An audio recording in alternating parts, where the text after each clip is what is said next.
Hey, it's Jason from thelawofassumption.org, and in today's video, we're talking about the concept of cause and effect.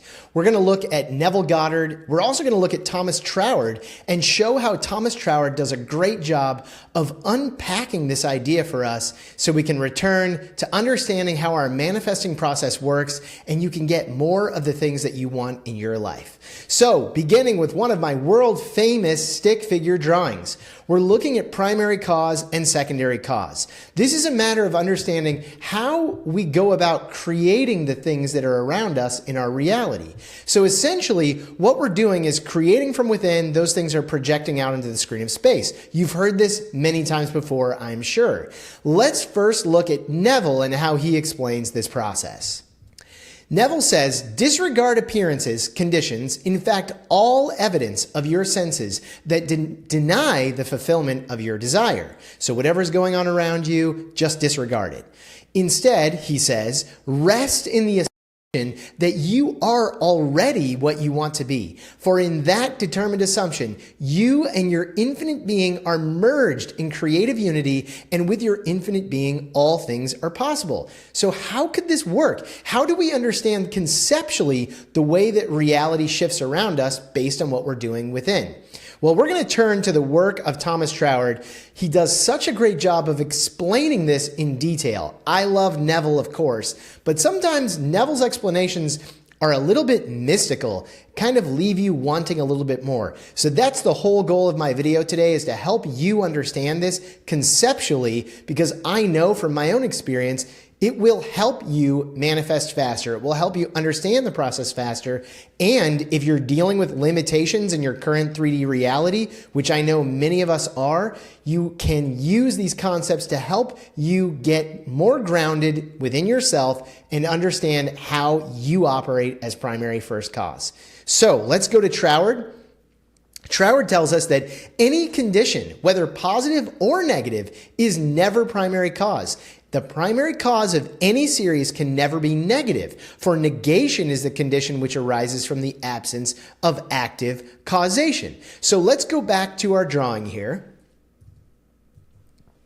And let's consider exactly what Troward is telling us. He says that all conditions are the result of primary cause, that secondary causes, or the circumstances that you find around yourself in your life today, are never causes in themselves. So in other words, even though you seem to be living in this stream of cause and effect of things happening around you, and these circumstances are affecting me, and there's nothing I can do about it, this is a false perception. And Troward's going to go on to explain why this is so. So continuing, Troward says, so long as we judge only from the information conveyed to us by the outward senses, we are working on the plane of secondary causation, and we see nothing but a succession of conditions forming part of an endless train. So this fits perfectly with the drawing that we're looking at today, and this understanding of how that if we get trapped in secondary causation, then we are essentially allowing our outward senses, Neville talks about this a lot, deny the senses. The outward senses are only capable of perceiving a limited amount of what's happening in your reality. Troward then goes on to explain that this is because the outward senses are only capable of dealing with the relations which one mode of limitation bears to another, for they are the instruments by which we take cognizance or awareness of the relative and the conditioned. So back in our drawing here, when we're down here in this world of secondary cause, your everyday reality, and you're just looking at the things that are happening around you, you are very limited here. You can only perceive the things in your 3D reality. But when we're at the level of primary cause, we're actually creating things from within. And Troward tells us, Neville always reminds us, you are always creating from within. You are the operant power. Your thoughts, your emotional states are projecting out onto the screen of space. How do we navigate this? Well, Troward tells us the only way of escape is by rising out of the region of secondary causes into that of primary causation, where the originating energy is to be found before it passes into manifestation as a new condition. This region is to be found within ourselves. So returning to our drawing, what we must do here then is rise back up into a new level of primary cause. And of course, we are doing this all the time. We are constantly visualizing, imagining, thinking in a feeling state. And this is the way in which we shift back into that primary cause state and allow ourselves to ignore what's going on down here around us. When we're able to ignore the things that are happening around us and we stop looking so much at the secondary causes, we can rise back up into that state of primary cause and create a new train of sequence of events that will then manifest onto the screen of space in your reality. Back to Troward. This part is really important. We must therefore always be very clear as to whether we are consciously using first cause or not. If we regard the fulfillment of our purpose as contingent upon any circumstances, past, present, or future, we are not making use of first cause. So if you're trying to create something and you're looking at your existing reality and saying, oh, well, it's not going to happen because, I'm trapped in these circumstances and I just can't see a way out, then if you are in that state of being, you are not operating first cause. You are going back into secondary cause. And Troward goes on to explain this. He says, if you're doing that, then you have descended to the level of secondary causation, which is this limited reality, this region of doubts, fears, and limitation. And then you are impressing that upon the universal subjective mind, upon your subconscious mind, the superconscious mind, with the inevitable result that it will build up more corresponding external conditions. So again, if instead of rising up, you sort of block yourself and come back down into this region of secondary causes, then you are going to build up even more of these secondary causes that are existing around you.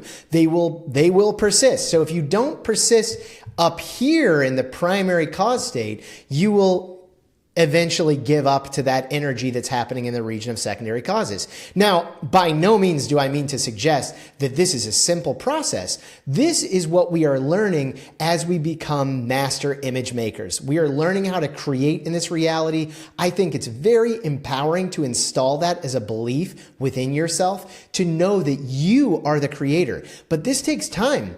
Wherever you may be, whatever stage of life you may be in now, you have built up a whole series of external conditions around you from a time before you realized that you had this power, before you unlocked it within yourself. So of course, it's going to take time to shift the things around you. Some things are going to happen very quickly, and that's how we can gain strength and accelerate manifestations.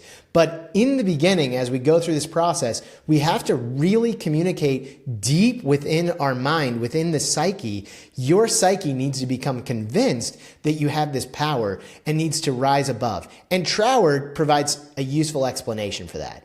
Troward says, what you have to do is reverse your method of thinking and regard the ideal as the real and the outward manifestation as a mere reflection, which must change with every object or every change of the object which casts it. So you are the object. Your spiritual identity, your inner being is the object that is casting out onto this holographic reality that you find yourself in. And this concept of the only thing that changes yourself is exactly where this idea comes from. That your object is casting shadows out onto this reality, and you've got to reverse your thinking and start to realize that you have this power and stay committed and focused on the things that you are creating within. This is a very simple but powerful explanation of the concept of cause and effect. I hope it helps you understand exactly what Neville Goddard means when he says, disregard appearances and rest in the assumption, because an assumption, though false, if persisted in, will harden into fact. So again, back to our drawing, an assumption, though false, perfect circle, right? An assumption, though false, if we persist up here in this realm of primary cause, it will harden into fact, and we will create a new stream of secondary causes all around us. This is an ongoing process. This is about building your belief in yourself, building your belief in your inner power and your ability to create from within. Another quote from Troward, he says, if you believe your thoughts have power, your thoughts will have power. So I encourage you, I admonish you, go back within, create from within today, know that your thoughts have power, be the primary cause. I find this concept so empowering, and I hope you have enjoyed this video. I hope it helps you and inspires you today. Be sure to like this video, subscribe to the YouTube channel, and if you're interested in more content just like this, come visit us at thelawofassumption.org. Again, I'm Jason. Thanks for watching this video. I'll talk to you soon.